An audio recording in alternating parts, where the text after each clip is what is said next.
أعوذ بالله من الشيطان الرجيم. بسم الله الرحمن الرحيم. الحمد لله رب العالمين الرحمن الرحيم مالك يوم الدين. إياك نعبد وإياك نستعين. اهدنا الصراط المستقيم صراط الذين أنعمت عليهم غير المغضوب عليهم ولا الضالين.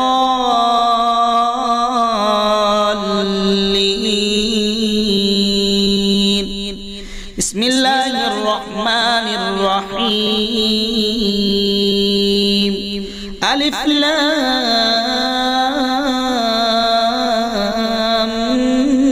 ميم. ذلك الكتاب لا ريب فيه هدى للمتقين الذين يؤمنون بالغيب ويقيمون الصلاة ومما رزقناهم ينفقون والذين يؤمنون بما أنزل إليك وما أنزل من قبلك وبالآخرة هم يوقنون. أولئك على هدى من ربهم وأولئك هم المفلحون. إن الذين كفروا سواء عليهم أأنذرتهم أم لم تنذرهم لا يؤمنون. ختم الله على قلوبهم وعلى سمعهم وعلى أبصارهم غشاوة ولهم عذاب عظيم. ومن الناس من يقول آمنا بالله وباليوم الآخر وما هم بمؤمنين. يخادعون الله والذين آمنوا وما يخدعون إلا أنفسهم وما يشعرون. في قلوبهم مرض فزادهم الله مرضا ولهم عذاب أليم بما كانوا يكذبون. وإذا قيل لهم لا تفسدوا في الأرض قالوا إنما نحن مصلحون. ألا إنهم هم المفسدون ولكن لا يشعرون. وإذا قيل لهم آمنوا كما آمن الناس قالوا أنؤمن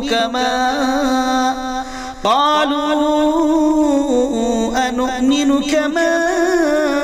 آمن السفهاء. ألا إنهم هم السفهاء ولكن لا يعلمون. وإذا لقوا الذين آمنوا قالوا آمنا وإذا خلوا إلى شياطينهم قالوا إنا معكم إنما نحن مستهزئون. الله يستهزئ بهم ويمدهم في طغيانهم يعمهون. أولئك الذين اشتروا الضلالة بالهدى فما ربحت تجارتهم وما كانوا مهتدين. مثلهم كمثل الذي استوقد نارا فلما أضاءت ما حوله ذهب الله بنورهم وتركهم في ظلمات لا يبصرون. صم بكم عمي فهم لا يرجعون أو كصيب من السماء فيه ظلمات ورعد وبرق يجعلون أصابعهم في آذانهم من الصواعق حذر الموت والله محيط بالكافرين يكاد البرق يخطف أبصارهم كلما أضاء لهم مشوا فيه وإذا أظلم عليهم قاموا ولو شاء الله لذهب بسمعهم وأبصارهم إن الله على كل شيء قدير يا أيها الناس اعبدوا ربكم الذي خلقكم والذين من قبلكم لعلكم تتقون الذي جعل لكم الأرض فراشا والسماء بناء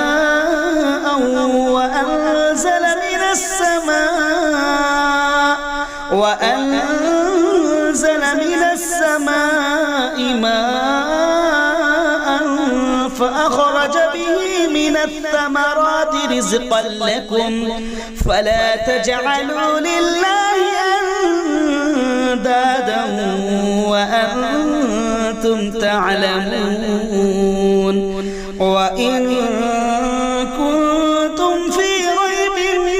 مما نزلنا على عبدنا فأتوا بسورة من مثله وادعوا شهداءكم من دون الله إن كنتم صادقين فإن لم تفعلوا ولن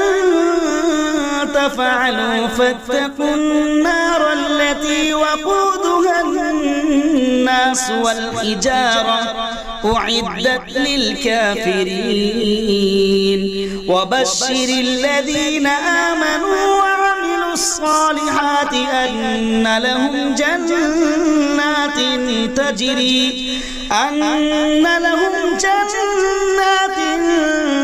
تجري من تحتها الأنهار كلما رزقوا منها من ثمرة رزقا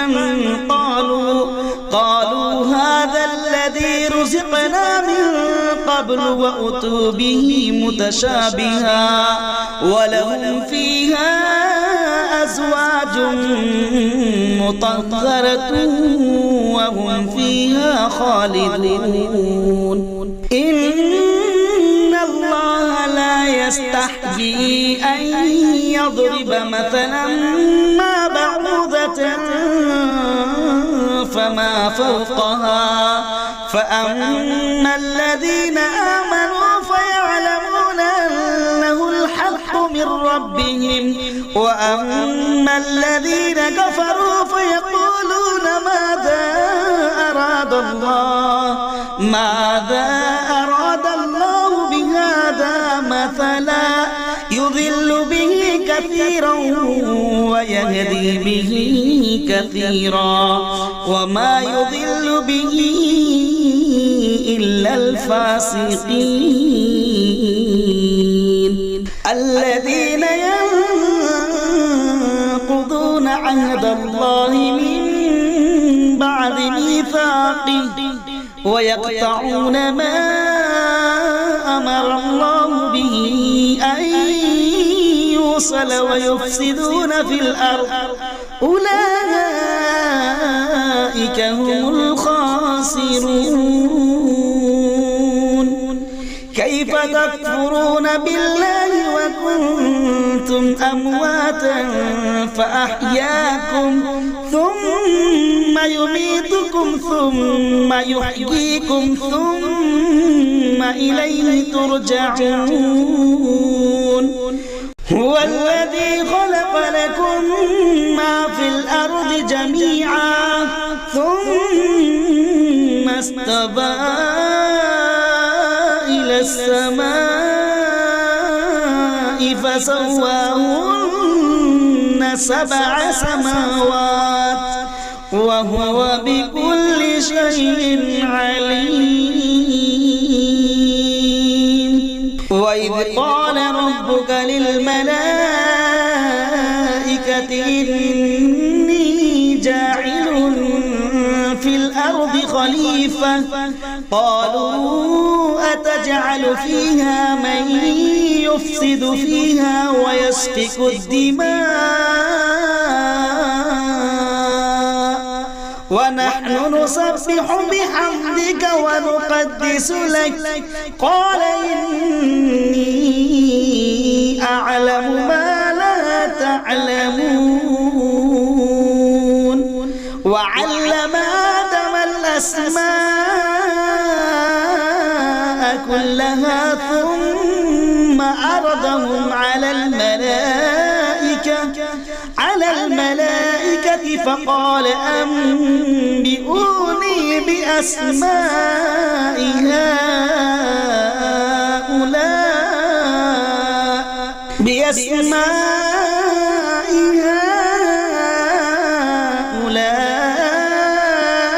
هؤلاء إن كنتم صادقين قالوا سبحانك لا علم لنا إلا ما علمتنا إنك أنت العليم الحكيم قال يا آدم أنبئهم بأسمائهم فلما أنبأهم بأسمائهم قال ألم أقل لكم إني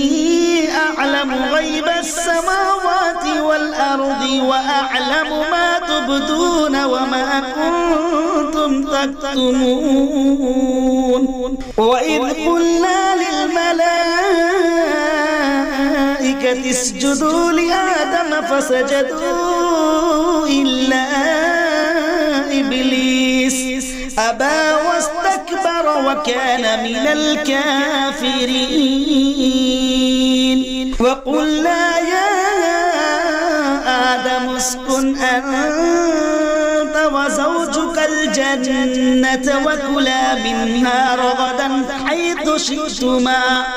ولا تقربا هذه الشجرة فتكونا من الظالمين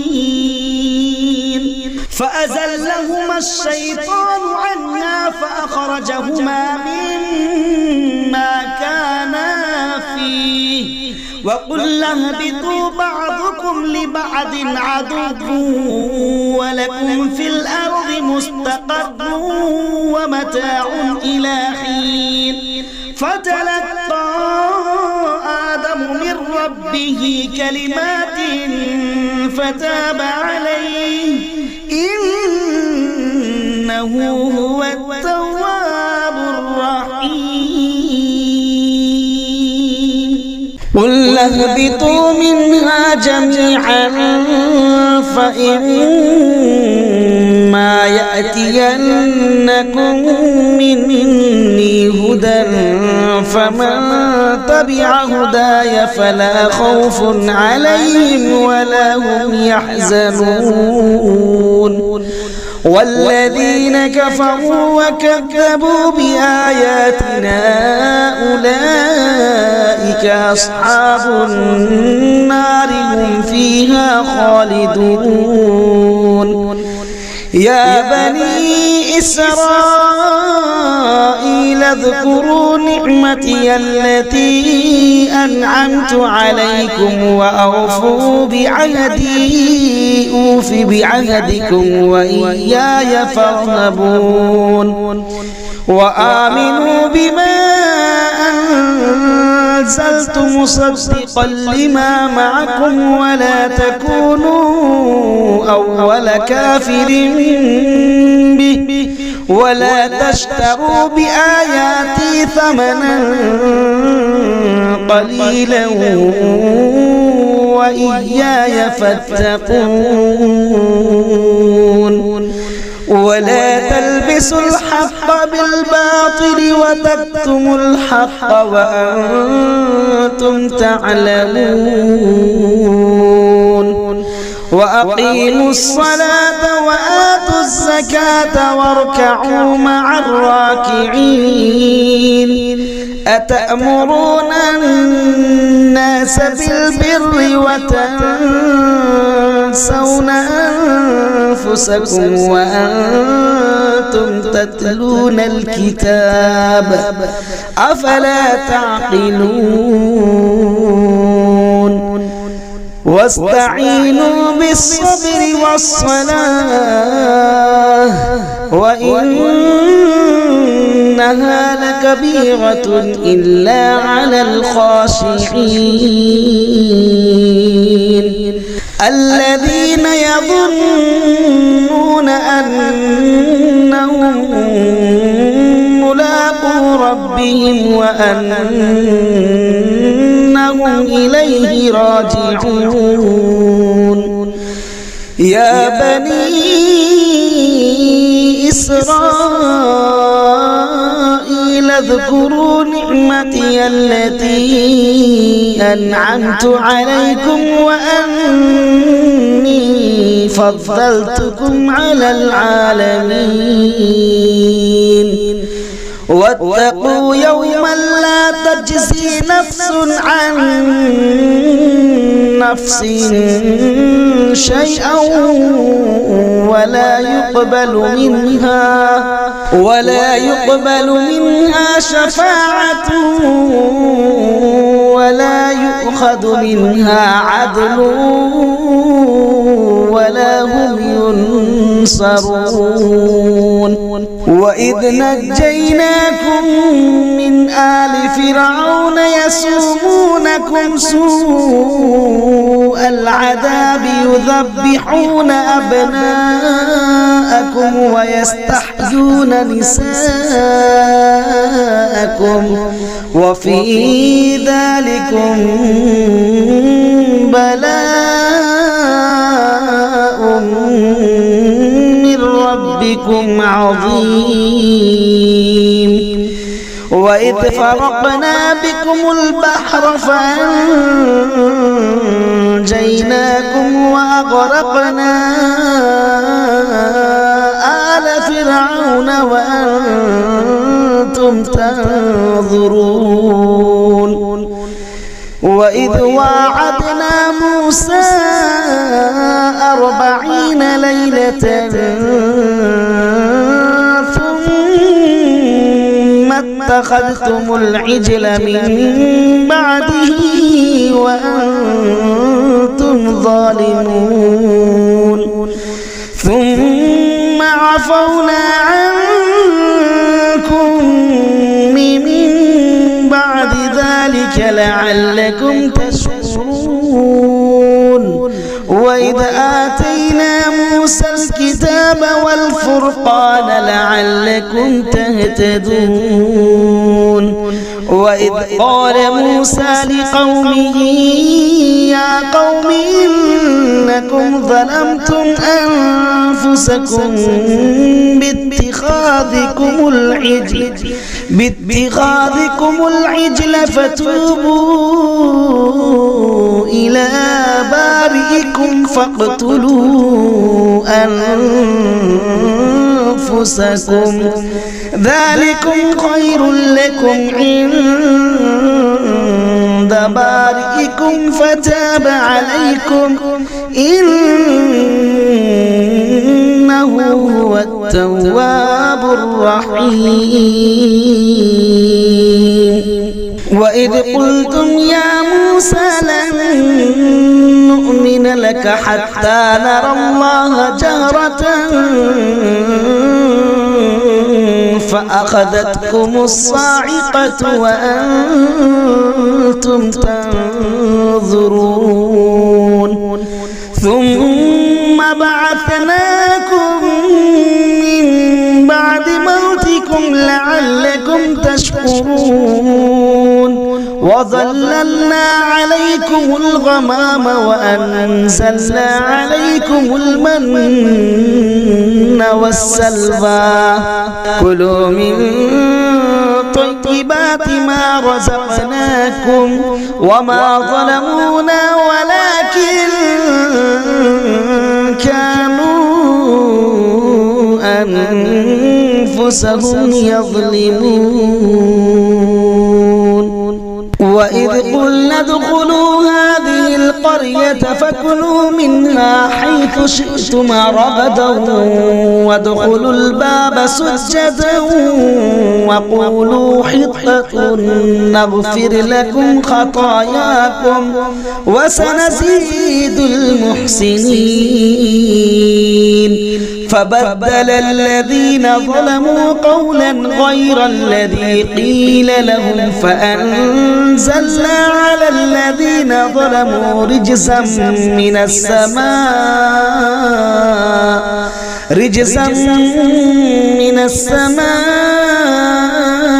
بما كانوا يفسقون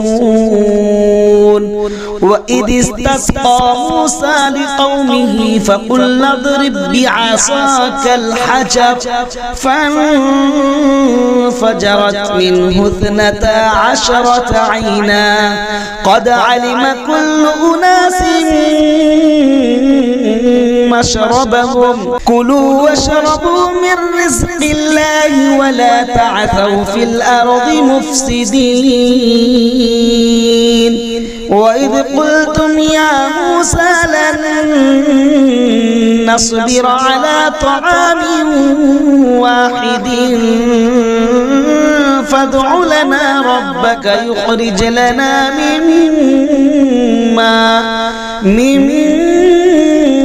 تنبت الأرض من بقلها وقثائها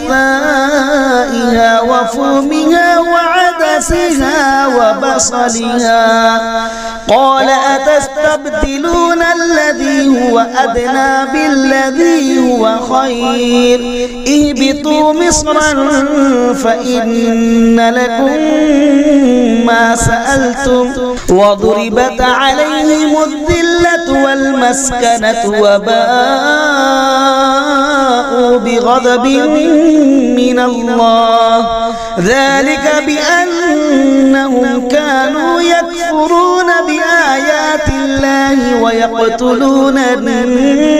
النبيين بغير الحق ذلك بما عصوا وكانوا يعتدون إن الذين آمنوا والذين هادوا والنصارى والصابئين من آمن بالله واليوم الآخر وعمل صالحا فلهم أجرهم عند ربهم ولا خوف عليهم ولا هم يحزنون وإذ أخذنا ميثاقكم ورفعنا فوقكم الطور خذوا ما آتيناكم بقوة واذكروا ما فيه لعلكم تتقون ثم توليتم من بعد ذلك فلولا فضل الله عليكم ورحمته لكنتم من الخاسرين ولقد علمتم الذين اعتدوا منكم في السبت فقلنا لهم كونوا قردة خاسئين فجعلناها نكالا لما بين يديها وما خلفها وموعظة للمتقين. وإذ قال موسى لقومه إن الله يأمركم أن تذبحوا بقرة قالوا أتتخذنا هزوا قال أعوذ بالله أن أكون من الجاهلين. قالوا ادع لنا ربك يبين لنا ما هي قال إنه يقول إنها بقرة لا فارض ولا بكر عوان بين ذلك فافعلوا ما تؤمرون. قالوا ادع لنا ربك يبين لنا ما لونها قال إنه يقول إنها بقرة صفراء فاقع لونها تسر الناظرين. قالوا ادع لنا ربك يبين لنا ما هي إن البقرة شابه علينا وإنا إن شاء الله لمهتدون. قال إنه يقول إنها بقرة لا ذلول تثير الأرض ولا تسقي الحرث مسلمة لا شية فيها. قالوا الآن جئت بالحق فذبحوها وما كادوا يفعلون. وإذ قتلتم نفسا فادارأتم فيها والله مخرج ما كنتم تكتمون. فقلنا اضربوه ببعضها كذلك يحيي الله الموتى ويريكم آياته لعلكم تعقلون. ثم قست قلوبكم من بعد ذلك فهي كالحجارة أو أشد قسوة وإن من الحجارة لما يتفجر منه الأنهار وإن منها لما يشقق فيخرج منه الماء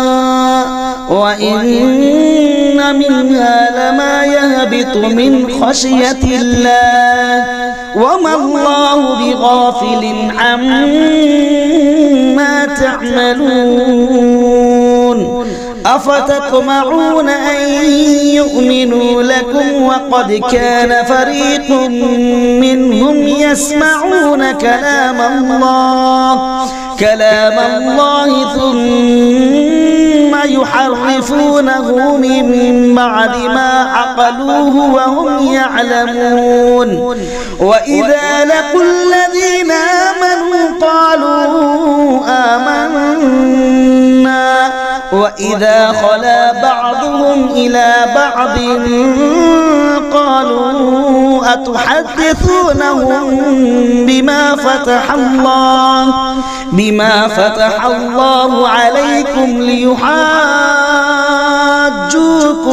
به عند ربكم أفلا تعقلون. أولا يعلمون أن الله يعلم ما يسرون وما يعلنون. ومنهم أميون لا يعلمون الكتاب إلا أماني وإن هم إلا يظنون. فويل للذين يكتبون الكتاب بأيديهم ثم يقولون هذا من عند الله ليشتروا به ثمنا قليلا فويل لهم مما كتبت أيديهم وويل لهم مما يكسبون وقالوا لن تمسنا النار إلا أياما معدودة قل أتخذتم عند الله عهدا فلن يخلف الله عهده أم تقولون على الله ما لا تعلمون بلى من كسب سيئة وأحاطت به خطيئته فأولئك أصحاب النار هم فيها خالدون والذين آمنوا وعملوا الصالحات أولئك أصحاب الجنة هم فيها خالدون وإذ أخذنا ميثاق بني إسرائيل لا تعبدون إلا الله وبالوالدين إحسانا وذي القربى واليتامى والمساكين وقولوا للناس حسنا وأقيموا الصلاة وآتوا الزكاة ثم توليتم إلا قليلا منكم وأنتم معرضون وإذا أخذنا ميثاقكم لا تسفكون دماءكم ولا تخرجون أنفسكم من دياركم ثم أقررتم وأنتم تشهدون ثم أنتم تقتلون أنفسكم وتخرجون فريقا منكم من ديارهم تظاهرون عليهم بالإثم والعدوان وإن يأتوكم أسارى تفادوهم وهو محرم عليكم إخراجهم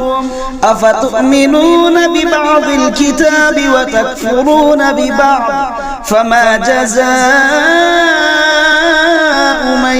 يفعل ذلك منكم إلا خزي في الحياة الدنيا ويوم القيامة يردون إلى أشد العذاب وما الله بغافل عما تعملون أولئك الذين اشتروا الحياة الدنيا بالآخرة فلا يخفف عنهم العذاب ولا هم ينصرون ولقد آتينا موسى الكتاب وقفينا من بعده بالرسل وآتينا عيسى ابن مريم البينات وأيدناه بروح القدس أفكلما جاءكم رسول بما لا تهوى أنفسكم استكبرتم ففريقا كذبتم وفريقا تقتلون وقالوا قلوبنا غلف بل لعنهم الله بكفرهم فقليلا ما يؤمنون ولما جاءهم كتاب من عند الله مصدق لما معهم وكانوا من قبل يستفتحون على الذين كفروا فلما جاءهم ما عرفوا كفروا به فلعنة الله على الكافرين بئس ما اشتروا به أنفسهم أن يكفروا بما أنزل الله بغيا أن ينزل الله من فضله على من يشاء من عباده فباءوا بغضب على غضب وللكافرين عذاب مهين وإذا قيل لهم آمنوا بما أنزل الله قالوا نؤمن بما أنزل علينا ويكفرون بما وراءه وهو الحق مصدقا لما معهم قل فلم تقتلون أنبياء الله من قبل إن كنتم مؤمنين ولقد جاءكم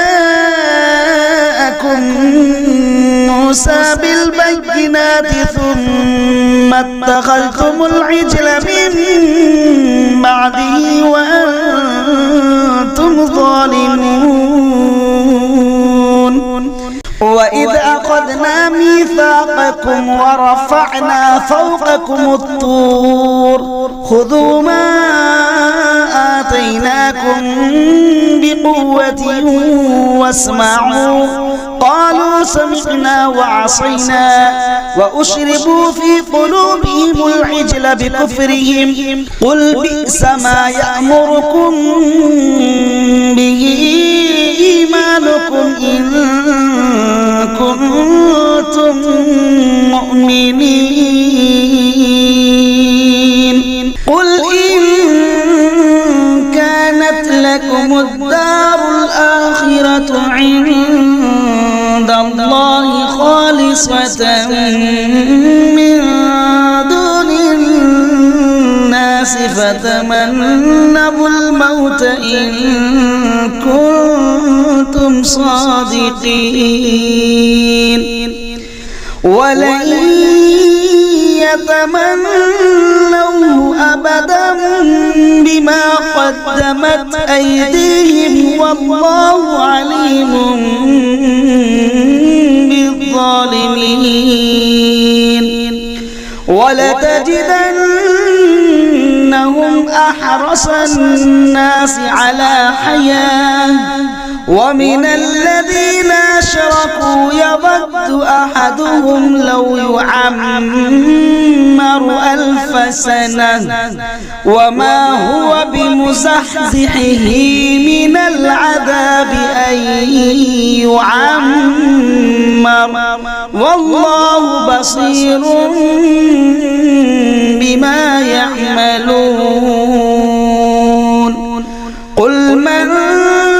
كان عدوا لجبريل فإنه نزله على قلبك بإذن الله مصدقا لما بين يديه وهدى وبشرى للمؤمنين من كان عدوا لله وملائكته ورسله وجبريل وميكال فإن الله عدو للكافرين ولقد أنزلنا إليك آيات بينات وما يكفر بها إلا الفاسقون أوكلما عاهدوا عهدا نبذه فريق منهم أكثرهم لا يؤمنون ولما جاءهم رسول من عند الله مصدق لما معهم نبذ فريق من الذين أوتوا كتاب الله وراء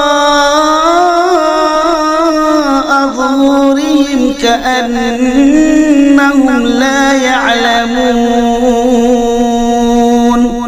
واتبعوا ما تتلو الشياطين على ملك سليمان وما كفر سليمان ولكن الشياطين كفروا يعلمون الناس السحر وما أنزل على الملكين ببابل هاروت وماروت وما يعلمان من أحد حتى يقولا إنما نحن فتنة فلا تكفر فيتعلمون منهما ما يفرقون به بين المرء وزوجه وما هم بضارين به من أحد إلا بإذن الله ويتعلمون ما يضرهم ولا ينفعهم ولقد علموا لمن اشتراه ما له في الآخرة من خلاق ولبئس ما شروا به أنفسهم لو كانوا يعلمون ولو أنهم آمنوا واتقوا لمثوبة من عند الله خير لو كانوا يعلمون يا أيها الذين آمنوا لا تقولوا راعنا وقولوا انظرنا واسمعوا وللكافرين عذاب أليم ما يود الذين كفروا من أهل الكتاب ولا المشركين أن ينزل عليكم من خير من ربكم والله يختص برحمته من يشاء والله ذو الفضل العظيم ما ننسخ من آية أو ننسها نأت بخير منها أو مثلها ألم تعلم أن الله على كل شيء قدير ألم تعلم أن الله له ملك السماوات والأرض وما لكم من دون الله من ولي ولا نصير أم تريدون أن تسألوا رسولكم كما سئل موسى من قبل ومن يتبدل الكفر بالإيمان فقد ضل سواء السبيل ود كثير من أهل الكتاب لو يردونكم من بعد إيمانكم كفارا حسدا من عند أنفسهم من بعد ما تبين لهم الحق فاعفوا واصفحوا حتى يأتي الله بأمره إن الله على كل شيء قدير وأقيموا الصلاة وآتوا الزكاة وما تقدموا لأنفسكم من خير تجدوه عند الله إن الله بما تعملون بصير وقالوا لن يدخل الجنة إلا من كان هودا أو نصارى تلك أمانيهم قل هاتوا برهانكم إن كنتم صادقين بلى من أسلم وجهه لله وهو محسن فله أجره عند ربه ولا خوف عليهم ولا هم يحزنون وقالت اليهود ليست النصارى على شيء وقالت النصارى ليست اليهود على شيء وهم يتلون الكتاب كذلك قال الذين لا يعلمون مثل قولهم فالله يحكم بينهم يوم القيامة فيما كانوا فيه يختلفون ومن أظلم ممن منع مساجد الله أن يذكر فيها اسمه وسعى في خرابها أولئك ما كان لهم أن يدخلوها إلا خائفين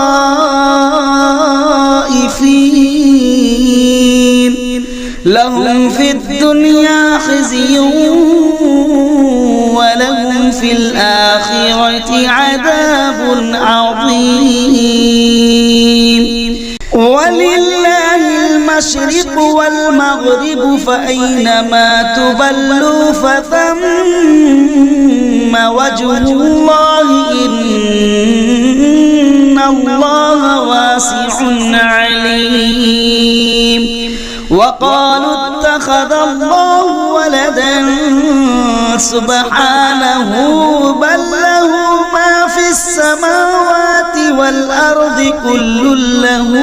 قانتون بديع السماوات والأرض وإذا قضى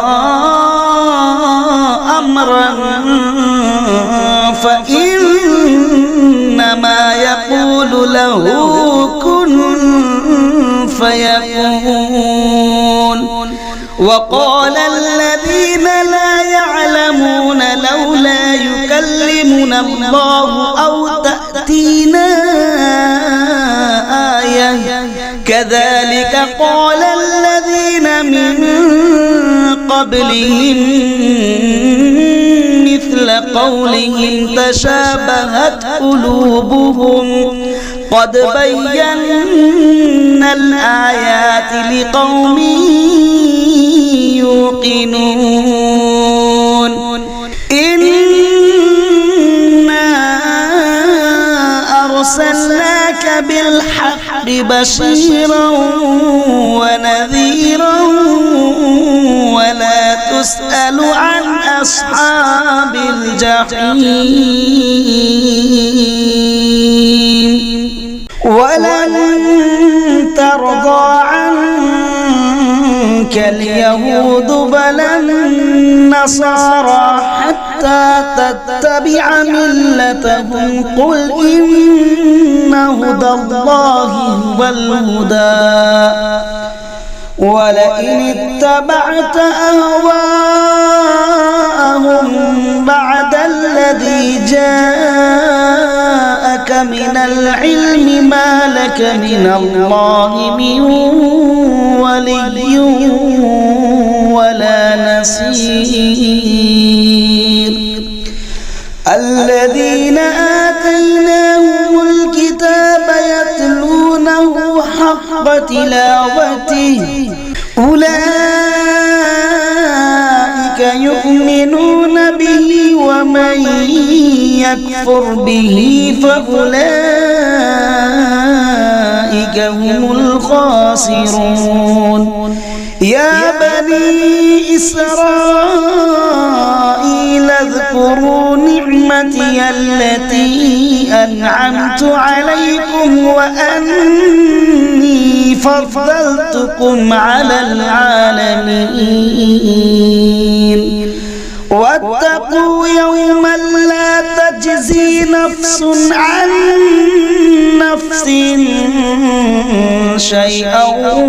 ولا يقبل منها عدل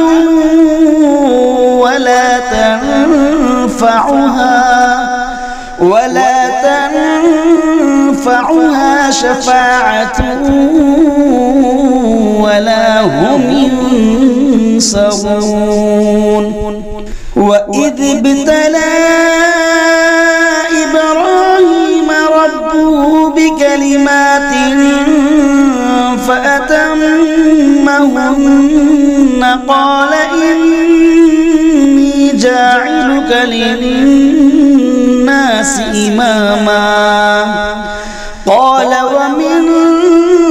ذريتي قال لا ينال عهد الظالمين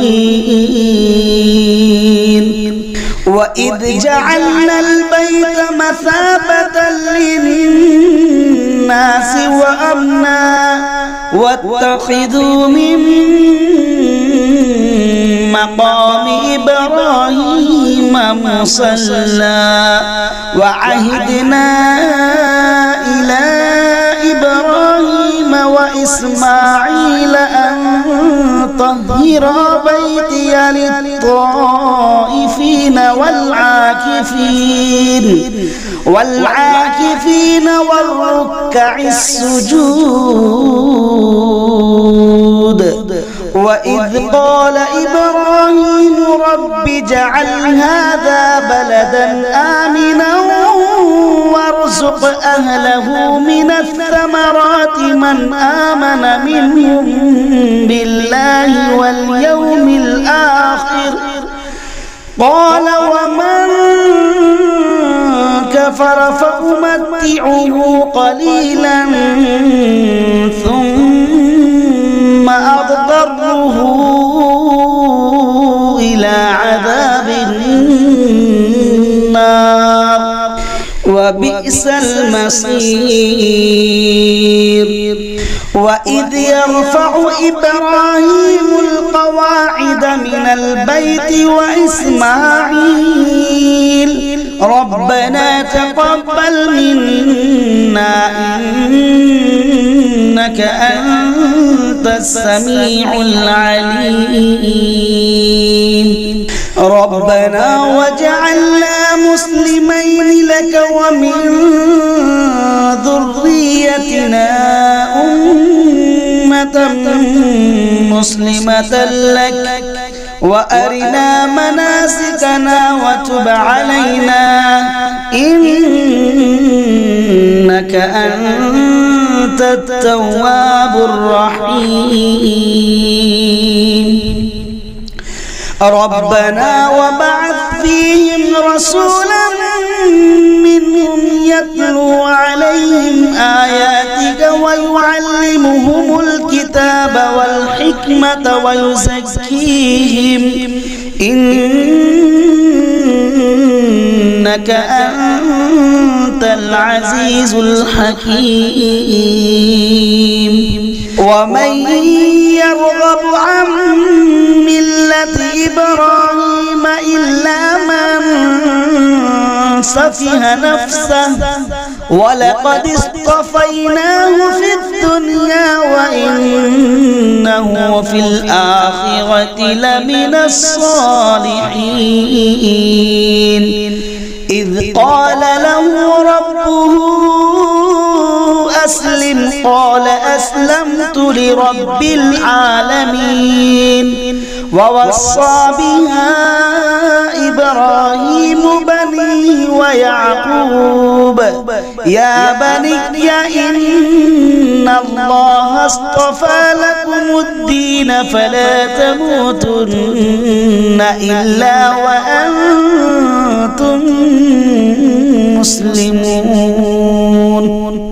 أم كنتم شهداء إذا حضر يعقوب الموت إذ قال لبنيه ما تعبدون من بعدي قالوا نعبد إلهك وإله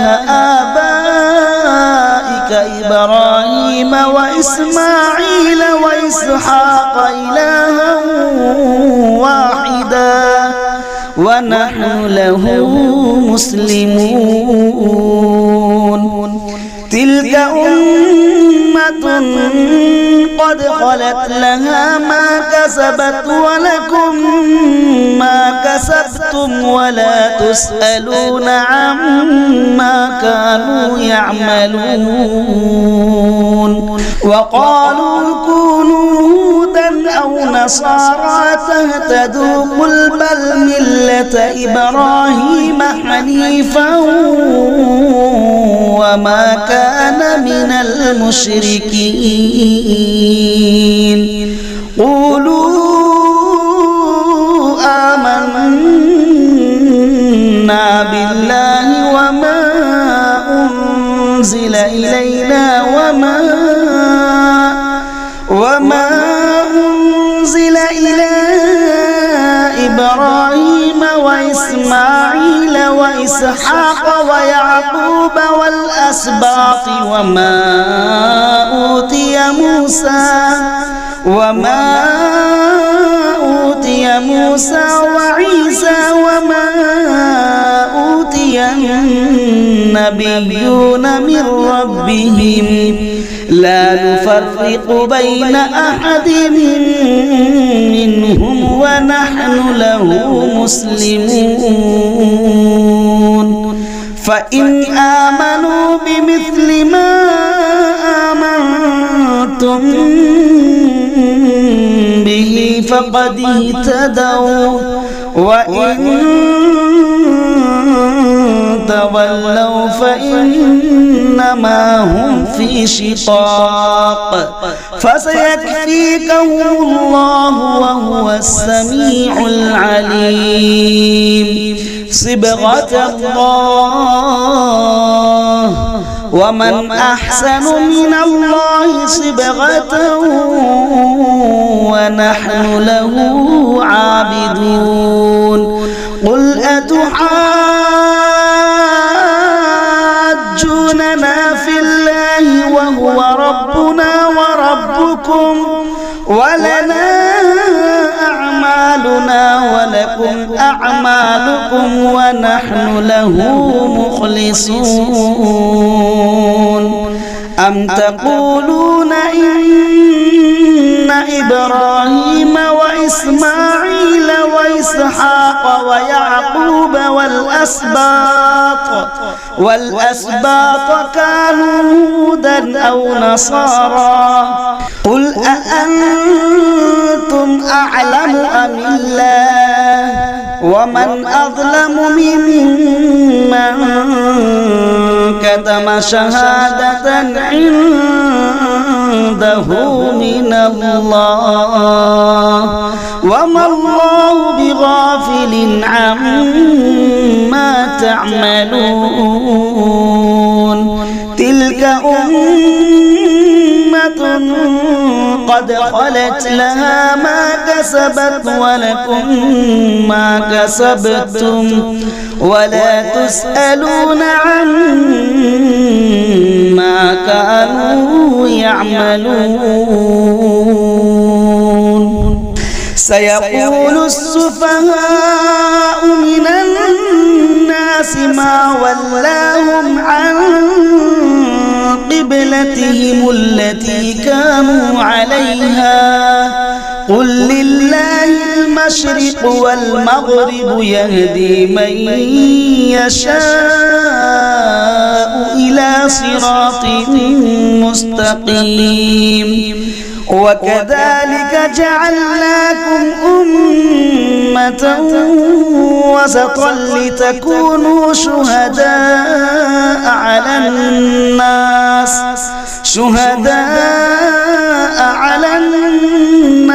ويكون الرسول عليكم شهيدا وما جعلنا القبلة التي كنت عليها إلا لنعلم من يتبع الرسول ممن ينقلب على عقبيه وإن كانت لكبيرة إلا على الذين هدى الله وما كان الله ليضيع إيمانكم إن الله بالناس لرؤوف رحيم قد نرى تقلب وجهك في السماء فلنولينك قبلة ترضاها فول وجهك شطر المسجد الحرام وحيث ما كنتم فولوا وجوهكم شطره وإن الذين أوتوا الكتاب ليعلمون أنه الحق من ربهم وما الله بغافل عما يعملون ولئن أتيت الذين أوتوا الكتاب بكل آية ما تبعوا قبلتك وما أنت بتابع قبلتهم وما بعضهم بتابع قبلة بعض ولئن اتبعت أهواءهم من بعد ما جاءك من العلم إنك إذا لمن الظالمين الذين آتيناهم الكتاب يعرفونه كما يعرفون أبناءهم وإن فريقا منهم ليكتمون الحق وهم يعلمون الحق من ربك فلا تكونن من الممترين ولكل وجهة هو موليها فاستبقوا الخيرات أينما تكونوا يأتي بكم الله جميعا إن الله على كل شيء قدير ومن حيث خرجت فول وجهك شطر المسجد الحرام وإنه للحق من ربك وما الله بغافل عما تعملون ومن حيث خرجت فول وجهك شطر المسجد الحرام وحيث ما كنتم فولوا وجوهكم شطره لئلا يكون للناس عليكم عليكم حجة إلا الذين ظلموا منهم فلا تخشوهم واخشوني ولأتم نعمتي عليكم ولعلكم تهتدون كما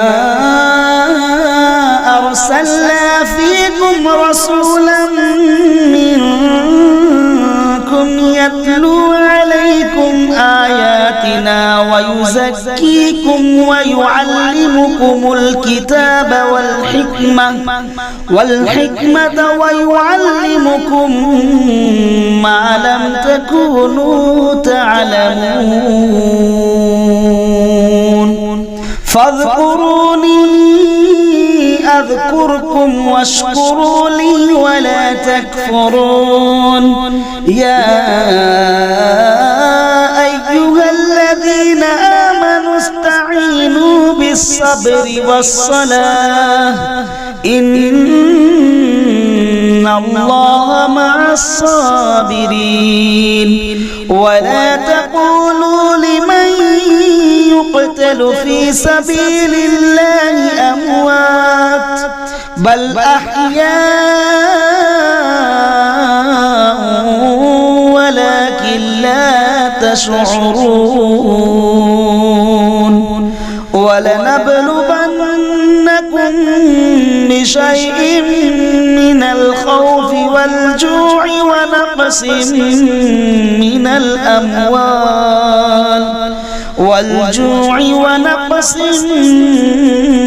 من الأموال والأنفس والثمرات وبشر الصابرين الذين إذا أصابتهم مصيبة قالوا إنا لله وإنا إليه راجعون أولئك عليهم صلوات من ربهم ورحمة وأولئك هم المهتدون إن الصفا والمروة من شعائر الله فمن حج البيت أو اعتمر فلا جناح عليه أن يطوف بهما ومن تطوع خيرا فإن الله شاكر عليم إن الذين يكتمون ما أنزلنا من البينات والهدى من بعد ما بيناه للناس في الكتاب أولئك يلعنهم الله ويلعنهم اللاعنون إلا الذين تابوا وأصلحوا وبينوا فأولئك أتوب عليهم وأنا التواب الرحيم إن الذين كفروا وماتوا وهم كفار أولئك عليهم لعنة الله والملائكة والناس أجمعين خالدين فيها لا يخفف عنهم العذاب ولا هم ينظرون وإلهكم إله واحد لا إله إلا هو الرحمن الرحيم إن في خلق السماوات السماوات والأرض واختلاف الليل والنهار والفلك التي تجري في البحر بما ينفع الناس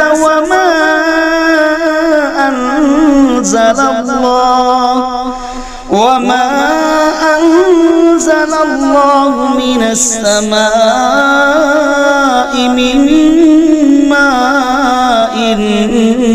فأحيا به الأرض بعد موتها وبث فيها من كل دابة وتصريف الرياح والسحاب المسخر بين السماء والأرض لآيات لقوم يعقلون ومن الناس من يتخذ من دون الله أندادا يحبونهم كحب الله والذين آمنوا أشد حبا لله ولو يرى الذين ظلموا إذ يرون العذاب أن القوة لله جميعا وأن الله شديد العذاب إذ تبرأ الذين اتبعوا من الذين اتبعوا ورأوا العذاب وتقطعت بهم الأسباب وقال الذين اتبعوا لو أن لنا كرة فنتبرأ منهم كما تبرأوا منا كذلك يريهم الله أعمالهم حسرات عليهم وما هم بخارجين من النار يا أيها الناس كلوا مما في الأرض حلالا طيبا ولا تتبعوا خطوات الشيطان إنه لكم عدو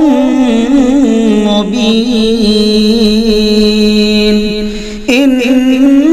إنما يأمركم بالسوء والفحشاء وأن تقولوا على الله ما لا تعلمون وإذا قيل لهم اتبعوا ما أنزل الله قالوا بل نتبع ما ألفينا عليه آباءنا أولو كان آباؤهم لا يعقلون شيئا ولا يهتدون ومثل الذين كفروا كمثل الذي ينعق بما لا يسمع إلا دعاء ونداء صم بكم عمي فهم لا يعقلون يا أيها الذين آمنوا كلوا من طيبات ما رزقناكم واشكروا لله إن كنتم إياه تعبدون إنما حرم عليكم الميتة والدم ولحم الخنزير وما أهل به لغير الله فمن اضطر غير باغ ولا عاد فلا إثم عليه إن الله غفور رحيم إن الذين يكتمون ما أنزل الله من الكتاب ويشترون به ثمنا قليلا أولئك ما يأكلون في بطونهم إلا النار ولا يكلمهم الله يوم القيامة ولا يزكيهم ولهم عذاب أليم أولئك الذين اشتروا الضلالة بالهدى والعذاب بالمغفرة فما أصبرهم على النار ذلك بأن الله نزل الكتاب بالحق وإن الذين اختلفوا في الكتاب لفي شقاق بعيد ليس البر أن تولوا وجوهكم قبل المشرق والمغرب ولكن البر من آمن بالله واليوم الآخر والملائكة والكتاب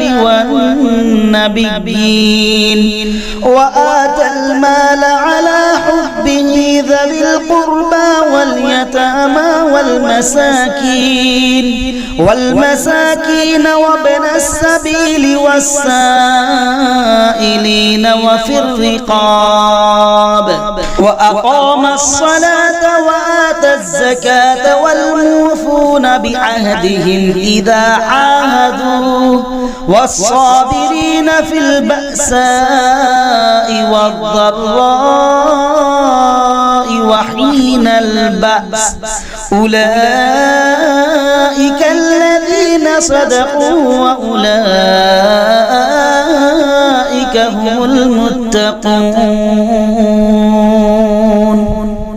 يا أيها الذين آمنوا كتب عليكم القصاص في القتلى الحر بالحر والعبد بالعبد والأنثى بالأنثى فمن عفي له من أخيه شيء فاتباع بالمعروف وأداء إليه بإحسان ذلك تخفيف من ربكم ورحمة فمن اعتدى بعد ذلك فله عذاب أليم ولكم في القصاص حياة يا أولي الألباب لعلكم تتقون كتب عليكم إذا حضر أحدكم الموت إن ترك خيرا الوصية للوالدين والأقربين بالمعروف حقا على المتقين فمن بدله بعدما سمعه فإنما إثمه على الذين يبدلون إن الله سميع عليم فمن خاف من موص جنفا أو إثما فأصلح بينهم فلا إثم عليه إن الله غفور رحيم يا أيها الذين آمنوا كتب عليكم الصيام كما كتب على الذين من قبلكم لعلكم تتقون أياما معدودات فمن كان منكم مريضا أو على سفر فعدة من أيام أخر وعلى الذين يطيقونه فدية طعام مسكين فمن تطوع خيرا فهو خير له وأن تصوموا خير لكم إن كنتم تعلمون شهر رمضان الذي أنزل فيه القرآن هدى للناس وبينات من الهدى والفرقان فمن شهد منكم الشهر فليصم ومن كان مريضا أو على سفر فعدة من أيام أخر يريد الله بكم اليسر ولا يريد بكم العسر ولتكملوا العدة ولتكبروا الله على ما هداكم ولعلكم تشكرون وإذا سألك عبادي عني فإني قريب أجيب دعوة الداع إذا دعاني فليستجيبوا لي وليؤمنوا بي لعلهم يرشدون أحل لكم ليلة الصيام الرفث إلى نسائكم هن لباس لكم وأنتم لباس لهن علم الله أنكم كنتم تختانون أنفسكم فتاب عليكم وعفى عنكم فالآن باشروهن وابتغوا ما كتب الله لكم وكلوا واشربوا حتى يتبين لكم الخيط الأبيض من الخيط الأسود من الفجر ثم أتموا الصيام إلى الليل ولا تباشروهن وأنتم عاكفون في المساجد تلك حدود الله فلا تقربوها كذلك يبين الله آياته للناس لعلهم يتقون ولا تأكلوا أموالكم بينكم بالباطل وتدلوا بها إلى الحكام لتأكلوا فريقا من أموال الناس بالإثم وأنتم تعلمون يسألونك عن الأهلة قل هي مواقيت للناس والحج وليس البر بأن تأتوا البيوت من ظهورها ولكن البر من اتقى وأتوا البيوت من أبوابها واتقوا الله لعلكم تفلحون وقاتلوا في سبيل الله الذين يقاتلونكم ولا تعتدوا إن الله لا يحب المعتدين وقتلوهم حيث ثقفتموهم وأخرجوهم من حيث أخرجوكم والفتنة أشد من القتل ولا تقاتلوهم عند المسجد الحرام حتى يقاتلوكم فيه فإن قاتلوكم فاقتلوهم كذلك جزاء الكافرين فإن انتهوا فإن الله غفور رحيم وقاتلوهم حتى لا تكون فتنة ويكون الدين لله فإن انتهوا فلا عدوان إلا على الظالمين الشهر الحرام بالشهر الحرام والحرمات قصاص فمن اعتدى عليكم فاعتدوا عليه بمثل ما اعتدى عليكم واتقوا الله واعلموا أن الله مع المتقين وأنفقوا في سبيل الله ولا تلقوا بأيديكم إلى التهلكة وأحسنوا إن الله يحب المحسنين وأتموا الحج والعمرة لله فإن أحصرتم فما استيسر من الهدي ولا تحلقوا رؤوسكم حتى يبلغ الهدي محله فمن كان منكم مريضا أو به أذى من رأسه ففدية من صيام أو صدقة أو نسك فإذا أمنتم فمن تمتع بالعمرة إلى الحج فما استيسر من الهدي فمن لم يجد فصيام 3 أيام في الحج و7 إذا رجعتم تلك 10 كاملة ذلك لمن لم يكن أهله حاضر المسجد الحرام واتقوا الله واعلموا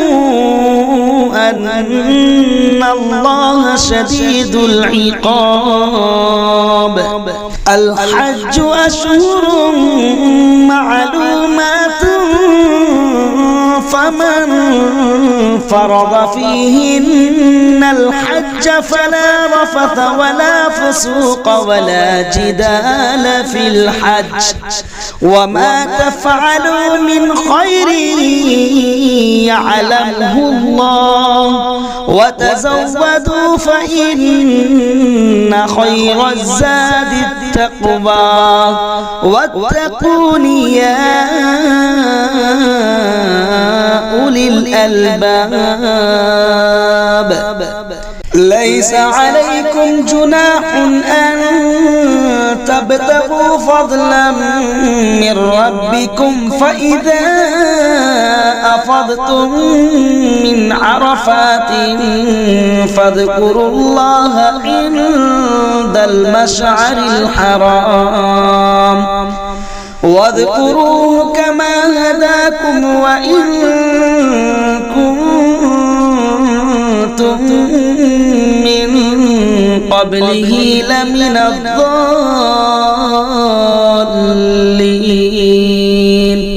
ثم أفيضوا من حيث أفاض الناس واستغفروا الله إن الله غفور رحيم فإذا قضيتم مناسككم فاذكروا الله كذكركم آباءكم أو أشد ذكرا فمن الناس من يقول ربنا آتنا في الدنيا وما له في الآخرة من خلاق ومنهم من يقول ربنا آتنا في الدنيا حسنة وفي الآخرة حسنة وقنا عذاب النار أولئك لهم نصيب مما كسبوا والله سريع الحساب واذكروا الله في أيام معدودات فمن تعجل في يومين فلا إثم عليه ومن تأخر فلا إثم عليه لمن اتقى واتقوا الله واعلموا أنكم إليه تحشرون ومن الناس من يعجبك قوله في الحياة الدنيا ويشهد الله على ما في قلبه وهو ألد الخصام وإذا تولى سعى في الأرض ليفسد فيها ويهلك الحرث والنسل والله لا يحب الفساد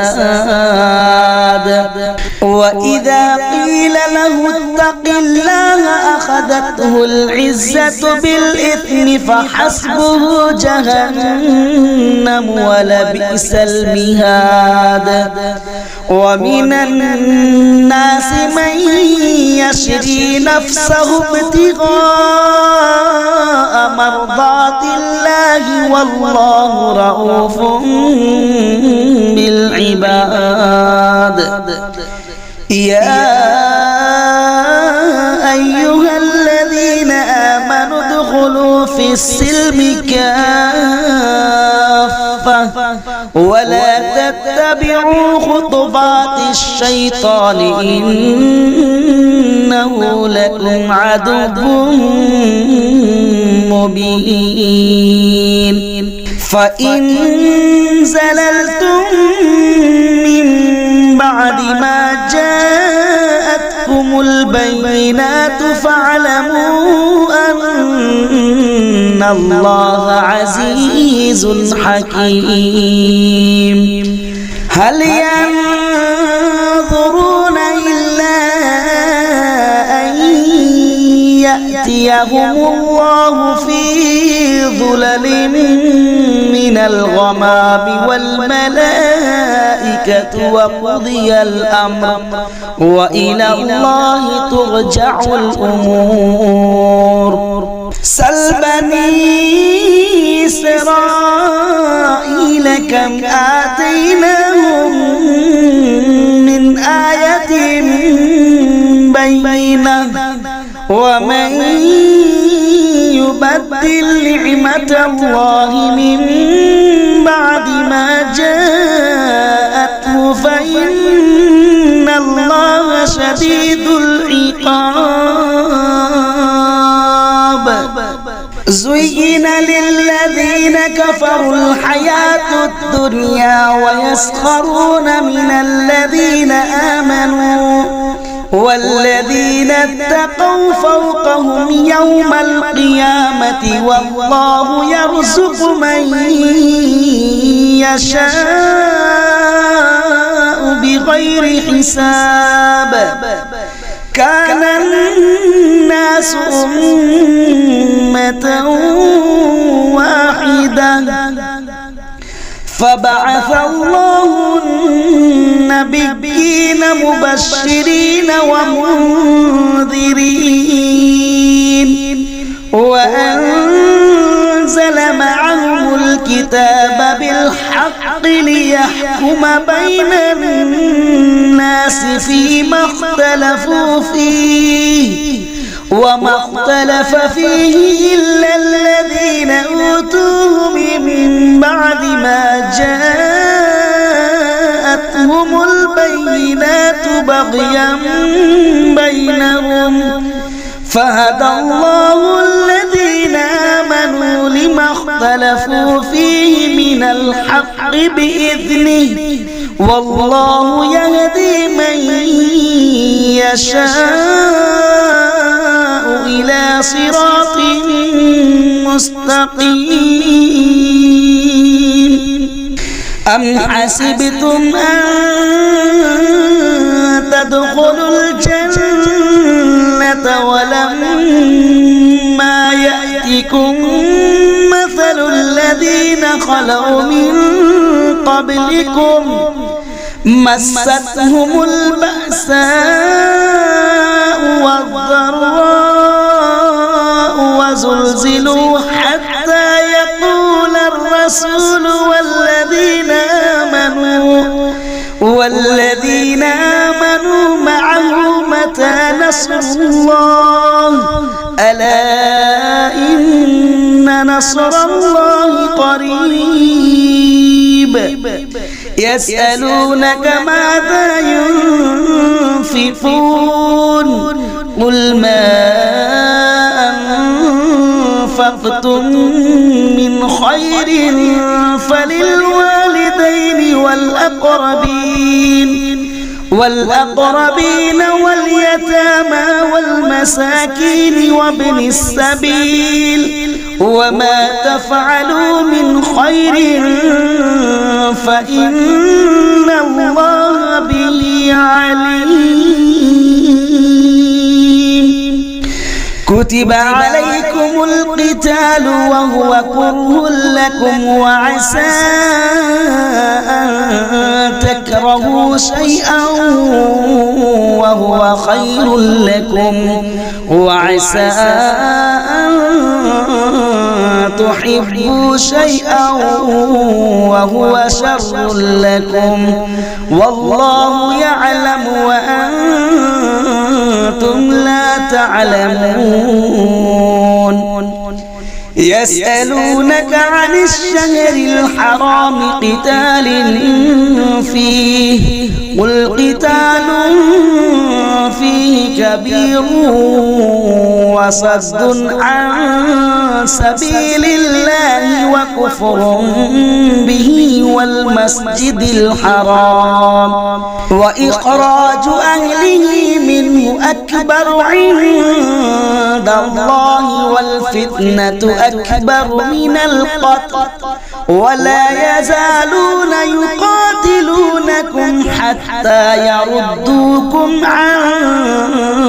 دينكم إن استطاعوا ومن يرتد منكم عن دينه فيمت وهو كافر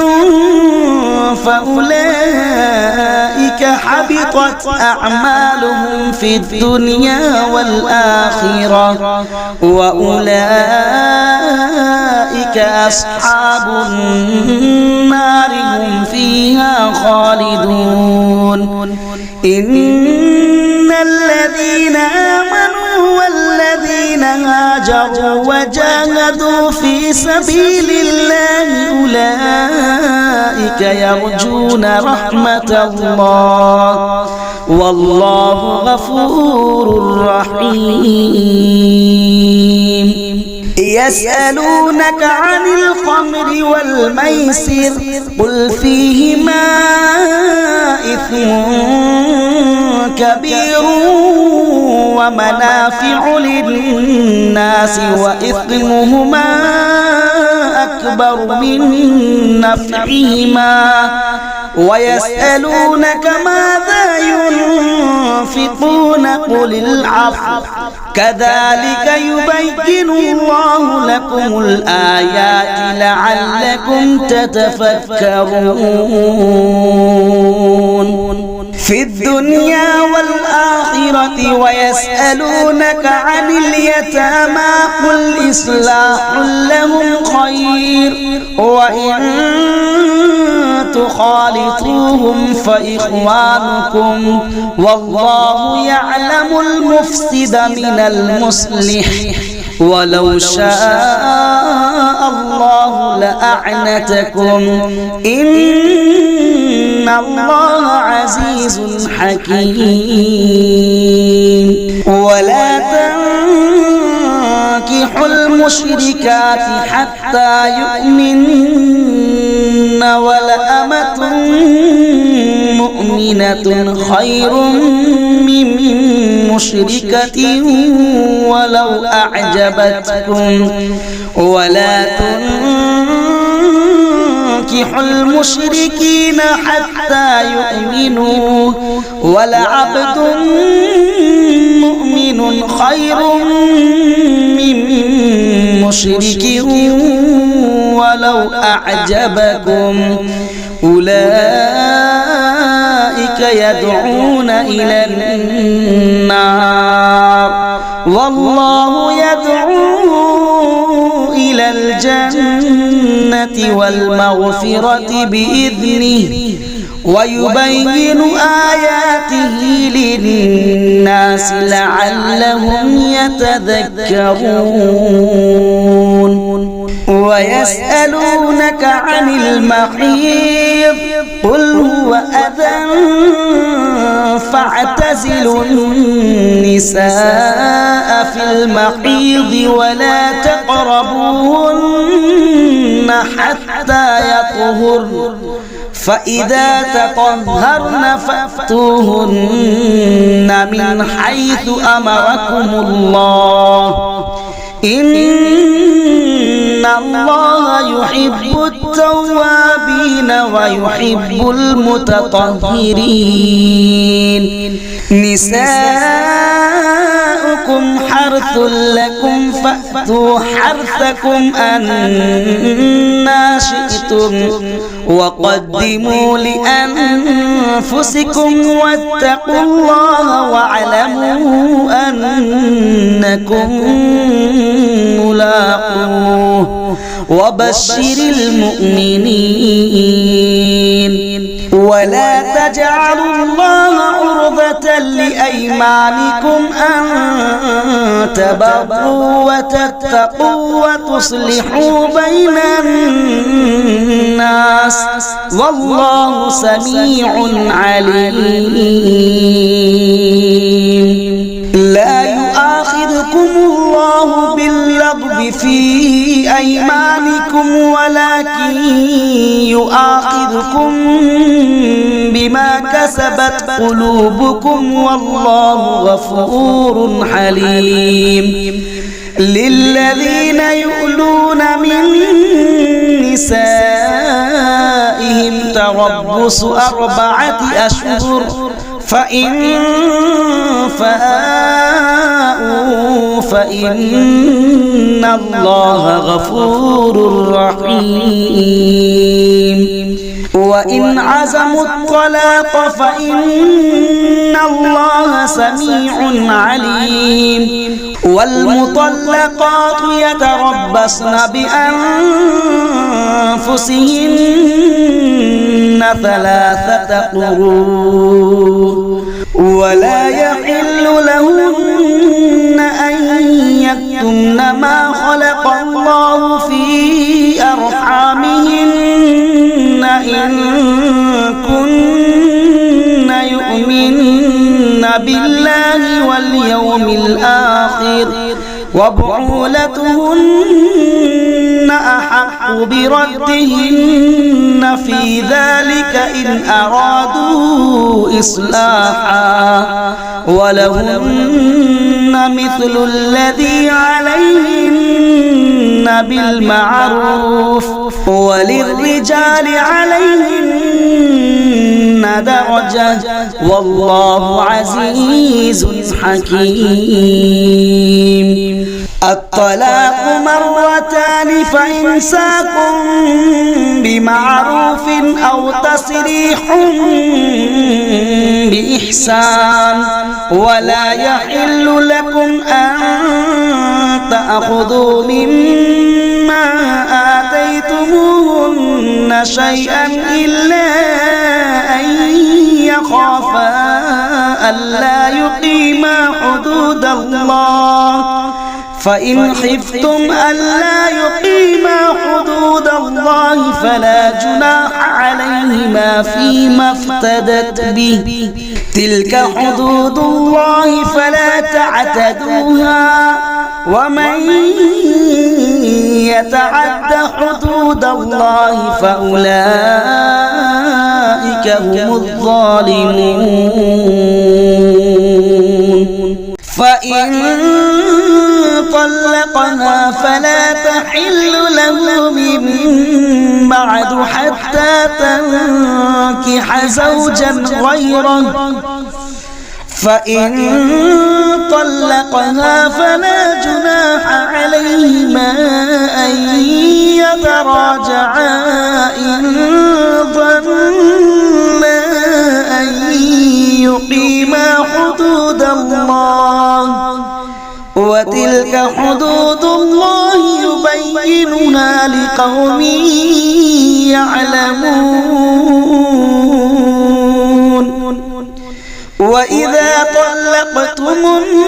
النساء فبلغن أجلهن فأمسكوهن بمعروف أو سرحوهن بمعروف ولا تمسكوهن ضرارا لتعتدوا ومن يفعل ذلك فقد ظلم نفسه ولا تتخذوا آيات الله هزوا واذكروا نعمة الله عليكم وما أنزل عليكم من الكتاب والحكمة يعظكم به واتقوا الله واعلموا أن الله بكل شيء عليم وإذا طلقتم النساء فبلغن أجلهن فلا تعضلوهن أن ينكحن أزواجهن إذا تراضوا بينهم بالمعروف ذلك يوعظ به من كان منكم يؤمن بالله واليوم الآخر ذلكم أزكى لكم وأطهر والله يعلم وأنتم لا تعلمون والوالدات يرضعن أولادهن حولين كاملين لمن أراد أن يتم الرضاعة وعلى المولود له رزقهن وكسوتهن بالمعروف لا تكلف نفس إلا وسعها لا تضار والدة بولدها ولا مولود له بولده وعلى الوارث مثل ذلك فإن أرادا فصالا عن تراض منهما وتشاور فلا جناح عليهما وإن أردتم أن تسترضعوا أولادكم فلا جناح عليكم إذا سلمتم ما آتيتم بالمعروف واتقوا الله واعلموا أن الله بما تعملون بصير والذين يتوفون منكم ويذرون أزواجا يتربصن بأنفسهن 4 أشهر و10 فإذا بلغن أجلهن فلا جناح عليكم فيما فعلن في أنفسهن بالمعروف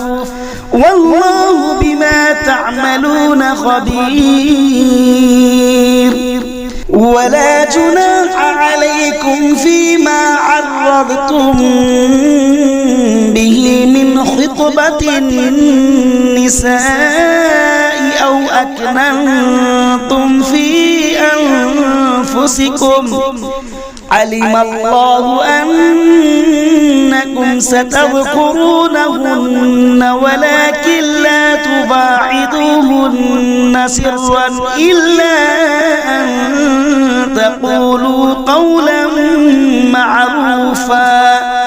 ولا تعزموا عقدة النكاح حتى يبلغ الكتاب أجله واعلموا أن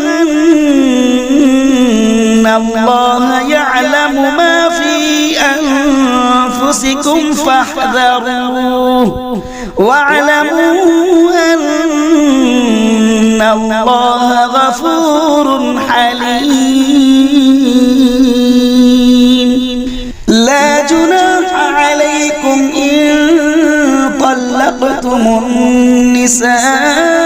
ما لم تمسوهن أو تفرضوا لهن فريضة ومتعوهن على الموسع قدره وعلى المقتر قدره متاعا بالمعروف حقا على المحسنين وإن طلقتموهن من قبل أن تمسوهن وقد فرضتم لهن فريضة فنصف ما فرضتم إلا أن يعفون أو يعفو الذي بيده عقدة النكاح وأن تعفوا أقرب للتقوى ولا تنسوا الفضل بينكم إن الله بما تعملون بصير حافظوا على الصلوات والصلاة الوسطى وقوموا لله قانتين فإن خفتم فرجالا أو ركبانا فإذا أمنتم فاذكروا الله كما علمكم ما لم تكونوا تعلمون والذين يتوفون منكم ويذرون أزواجا وصية لأزواجهم متاعا إلى الحول غير إخراج فإن خرجن فلا جناح عليكم فيما فعلن في أنفسهن من معروف والله عزيز حكيم وللمطلقات متاع بالمعروف حقا على المتقين كذلك يبين الله لكم آياته لعلكم تعقلون ألم تر إلى الذين خرجوا من ديارهم وهم ألوف حذر الموت فقال لهم الله موتوا ثم أحياهم إن الله لذو فضل على الناس ولكن أكثر الناس لا يشكرون وقاتلوا في سبيل الله واعلموا أن الله سميع عليم من ذا الذي يقرض الله قرضا حسنا فيضاعفه له أضعافا كثيرة والله يقبض ويبسط وإليه ترجعون ألم تر إلى الملأ من بني إسرائيل من بعد موسى إذ قالوا لنبي لهم ابعث لنا ملكا نقاتل في سبيل الله قال هل عسيتم إن كتب عليكم القتال ألا تقاتلوا قالوا وما لنا ألا نقاتل في سبيل الله وقد أخرجنا من ديارنا وأبنائنا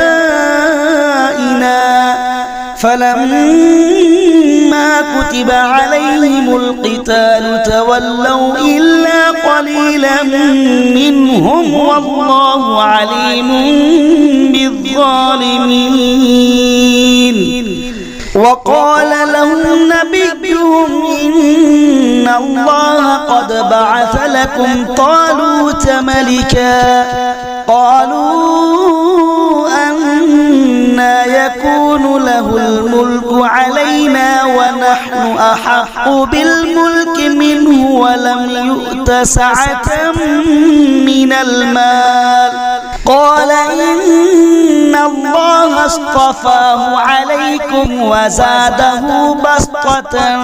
في العلم والجسم والله يؤتي ملكه من يشاء والله واسع عليم وقال لهم نبيهم إن آية ملكه أن يأتيكم التابوت فيه سكينة من ربكم وبقية مما ترك آل موسى وآل هارون